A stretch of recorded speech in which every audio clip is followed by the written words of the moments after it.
On behalf of the Louisiana Center for the Book in the State Library of Louisiana, thank you for joining us for this virtual 2021 Louisiana Book Festival presentation. This program features our 2021 Louisiana Writer Award recipient, Fatima Shaik. Fatima Shaik has written for the Southern Review, Callaloo, Tribes, The Root, In These Times, the Review of Contemporary Fiction, and the New York Times. Her seventh book is Economy Hall, The Hidden History of a Free Black Brotherhood. Lyrical and mysterious and always captivating, said the New York Times. She is the recipient of grants from the NEH, LEH, and the Kittredge Fund. A member of the Writers' Room in New York City, Shaik is an ex officio trustee of PEN America. Ladies and gentlemen, Ms. Fatima Shaik. Hello, everyone. I'm happy to be here at the Louisiana Book Festival, even though I'm here virtually. I was thrilled when I spoke to Jim Davis and he told me that I had gotten the Louisiana Writer Award. I was walking down the street in Manhattan and I told him, I've been working as a professional writer for about 50 years. So I'm grateful to be recognized for that. I want to thank my nominators and everybody who works for the Louisiana Center for the Book in the State Library. I want to thank Jim and Robert Wilson, who work on the festival, and Rebecca Hamilton and Charlene Bonet for all the work they do. I want to thank Lieutenant Governor Billy Nungusser for his work with the culture and for liking one of my tweets a long time ago. Getting this award means a lot to me. I also want to show my appreciation for the people who have helped me in my career. Right now, my current publisher is the Historic New Orleans Collection, and I had a wonderful editor in Kathy Mizell Nelson, and a lot of support from Jessica Dorman, Director of Publications over there. I had great editors at Xavier University of Louisiana with the Journal and the Xavier Review. The Xavier University Press actually published my aunts and my mother and my uncle, probably the first poetry anthology that came out of an HBCU many years ago. I was lucky enough to have Cindy Kane, who I found out later was Julie Kane's sister, for my editor at Dial Books for Young Readers.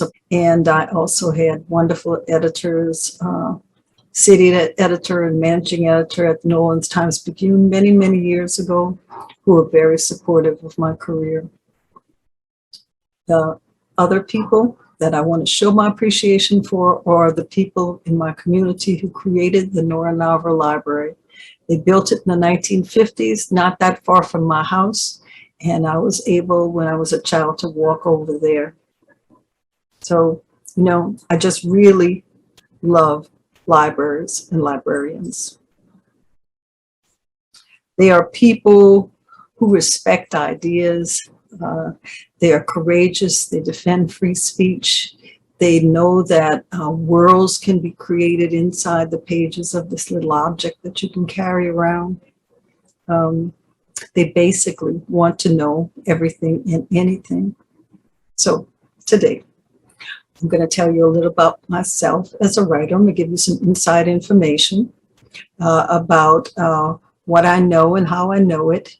And along the way, I'm going to digress about fact and fiction, because I've worked in nonfiction and in fiction, and I think I have a little something to say about it. So I started in Louisiana. And in many ways, I've never left, because I've written articles and essays, novellas and a novel and nonfiction. I've all sat down in Louisiana. Even when I couldn't get to a desk or a computer, I had stories that went around in my mind, people I had heard as storytellers in my neighborhood that I thought about the whole time. But to work at writing, to really make a meaningful contribution, is to discover truth. And that goes for fiction or nonfiction. So facts are not just truth. Facts are immutable, but truth is never unequivocal. Truth is an analysis based on selective attention, selective retention, and thinking about that to come to a conclusion about life and death. So this is why I like libraries so much, because on a shelf in a library, you can see all these different versions of the truth, and readers can go through the shelves, read all of the material, and decide what kind of truth they believe that will affect their lives. You may wonder why I'm beginning here with a thematic rather than a chronological history of myself.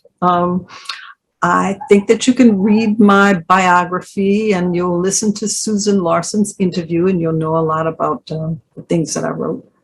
But I don't think that all of you have read my work, so I want to tell you about my truths so that you can understand my love and appreciation for Louisiana. I also think that people don't always take children's books as seriously as they could. So I want to tell you about my picture book, The Jazz of Our Street. In The Jazz of Our Street, what I'm really describing is the cultural transmission that happened on this Louisiana soil. I observed the gestures of the second line, and then my research told me that movement was really important as a means of communication, because writing and speaking was not really possible for people under the Code Noir, nor was it possible really under Jim Crow. People's opinions were muted, but movement can give you all of the rebellion that you feel. So my work in the case of The Jazz of Our Street was to translate this physical phenomena into literal description, and then to give an explanation of what was important about this. So I did this in the voice of a narrator. Then the narrators were children. So I'm going to read to you a little bit from it. It says, in the crowds, hands reach to heaven and fingers snap. Through the air, elbows swim. Hips shake to the pavement, shoulders shimmy up with the melody like fish leaping from rivers. To the beat of the drums, backbones slink. The feeling is like ice water raining in 100-degree heat. The sound is like being lifted off earth and being carried far, far away. We sing in our minds down by the riverside while our feet join the parade. Feeling our own shining and being alive, we walk with the happy spirits of the dead. Then the music stops, and we pause in one breath to silently recollect the reason we gather together at all. Because a tradition of love is our mission. We remember how proud people came here from far away and long ago, and now their children and their children live in our neighborhood homes. So this is for children. So it's history, and it's historical truth in a rather non-threatening way. It takes place in Treme, and you can look the history up of Treme. Many of you know the history of Treme. So this is introducing them to that. I also write different forms depending on the period, the era, and my own personal feelings at the time, right? For example, after Katrina, there was a great dissolution of my community. So I had to write nonfiction. I couldn't write fiction. I couldn't imagine anything worse than had actually happened in reality. But here's the truth of what it feels like to lose a beloved home that I wrote in an essay called Mardi Gras Flame. The neighborhood where my cousins raised their children still looks like a ghost town. And everyone I know can count on their fingers 2 handfuls of people they know who have died since Katrina. But during the second Mardi Gras, Since the storm, the survivors are visible and they are holding on to their culture with the tenacity of pit bulls, with and mostly without government assistance. They are, in small ways, reconnecting. They linger for conversation in the home improvement and grocery stores. They strike up talk with strangers quickly, as they always did, but with more passion. White-haired women stand at checkouts and discuss the challenges of carrying packages, which at an earlier time might have been handled by a relative or a neighbor. People meet in church, where all the waterlogged pews have been replaced by folding chairs. They stretch for about 30 rows back and 10 across at Corpus Christi on the Sunday before Mardi Gras. At least half of the chairs are filled, and some people stand to testify and clap along when the choir sings, "Who came to my rescue? Nobody but you, Lord." Even the priest mentions his recalcitrant plumber in a sermon called "Love Thy Enemies." Everyone knows he's only half joking. On Sunday, there's a party of a group of women who march in the Zulu Auxiliary Carnival Club called the Walking Warriors. We are all walking warriors now, a friend of mine commented. Hammering warriors, red tape fighting warriors, mouse catching, and sanity maintaining warriors abound. People crowd the parades in uncharacteristically cold weather, 8 to 10 deep in some places. Families and friends have come to at least set up picnic tables on the neutral grounds and watch floats glide by. Everyone is swept up in the mesmerizing glitter, as ancient and primitive as staring into a campfire. This may be our only source of heat for a long time. What I know is true about Louisiana is a little bit of what Tennessee Williams said, except more so. We rely on the generosity of neighbors, family, and community members, and yes, in the kindness of strangers that are often Louisianians we don't know, but who tell us their stories to create fellowship, even just for a few minutes, to enrich one another and entertain one another against a raucous and argumentative world. And what went missing and what got found, which is fiction, there is Tomas, a self-taught philosopher who has problems with the actual world. He works at the loading dock across from the St. Louis No. 2 Cemetery, wears sandals and socks, and he sits in the sun at noon when even the dogs know better. But Tomas has memorized the dates of sporting events and natural disasters. He was versed in aspects of geometry, astronomy, Louisiana history, and geology, or the lack of it, given his largely unmapped swampland state. Tomas created his own statistics. He calculated 126 million Creoles living in America. And he imagined that to feed all these people would take one oyster loaf po' boy dressed with lettuce and tomato, stretching from New Orleans via the Interstate 10 to Los Angeles. He could put people holding the sandwich in alphabetical order, beginning with Aguilar, Aucoin, Bonaris, Barthe, and ending with Zeno and Zerang. The point of the sandwich was to make a statement about America and race. True integration could be demonstrated by the Creoles, showing the unity of all races and human appetites when holding the French bread, Spanish onions, Italian salami, German mustard, Creole tomatoes, and Louisiana hot sauce. People said Tomas was legitimately insane. Others whispered he missed the boat. A woman came up to me after a reading, and she said, "You must know my brother." And I don't know her brother, but I know that brother. And I think he might even be familiar to all of us a little bit.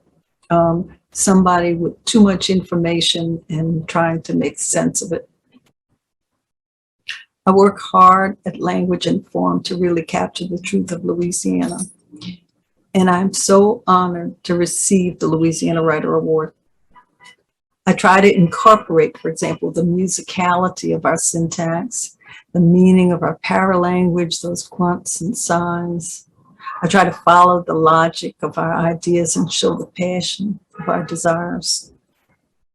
The men at the loading dock where Tomas worked, for example, could not entirely make fun of him because he meditated and prayed in the cemetery. And, as the book says, who in New Orleans had not said some novena, climbed up some church steps on their knees, taken home in a bottle some holy water or bones and dirt in a cloth, and it had worked, just as they expected. Not one of the men in the loading dock or even in all of downtown New Orleans was exempt. They believed anything was possible, so often that the miraculous was ordinary. In Louisiana, the miraculous is ordinary. If you want some inside information about the source of my writing, I will point to my mother. She was born in St. Martinville and raised in a house with a bedroom window that looked out over Bayou Teche. She watched the baptisms and she remembered the songs that were sung. She was surrounded by the sounds of nature, and she was my first teacher. She spoke English, French, and Corrivini. She taught me to listen, but not at first to words, I don't think.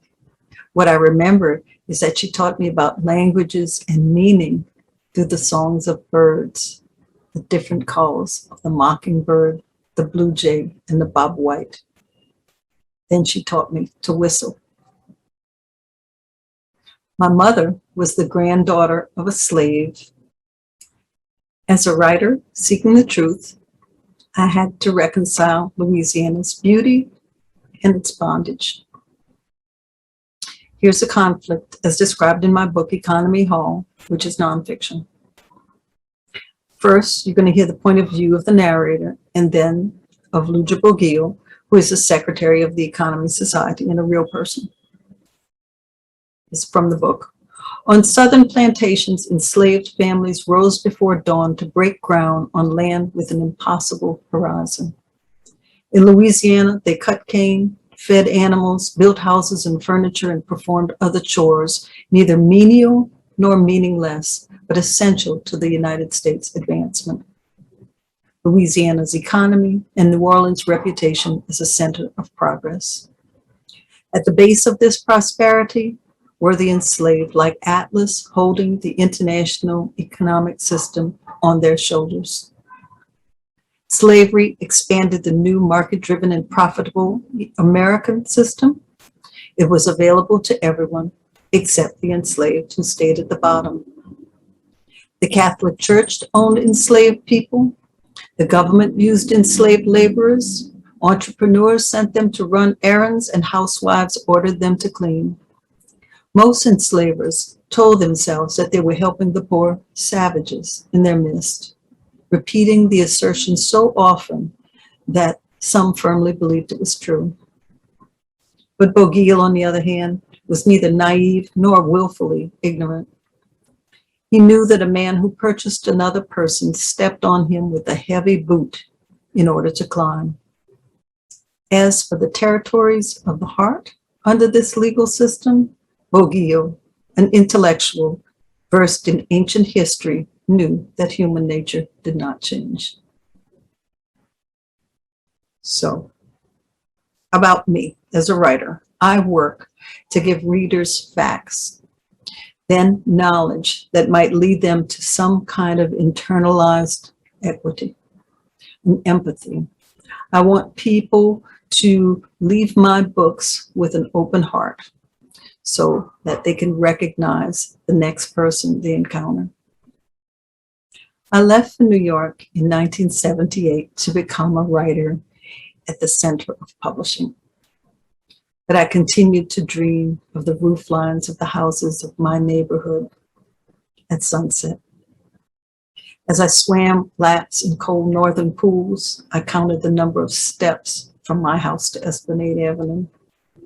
Before I went to sleep, I pondered the strength of an oak tree to break through the pavement. I remember the smell of banana tree clusters when I passed Manhattan fruit stands. When I heard conga in Central Park, I filled in the posts of the second line. I memorized the words to Elaba. One friend of mine left New Orleans around the same time as I did. We get together for the holidays. And once we were listening to the radio and a song came on from home, and we both started to tear up. And I asked her, why do we still feel this way about Louisiana?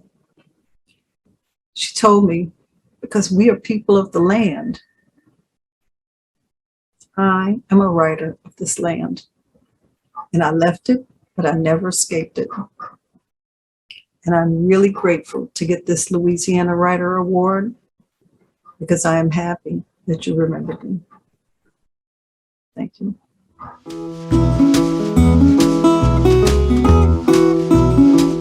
Thank you for watching this presentation of the virtual 2021 Louisiana Book Festival. Please visit our official bookseller, Cavalier House Books, and receive 20% off all featured festival titles through the end of the year. A special thank you to our festival sponsors.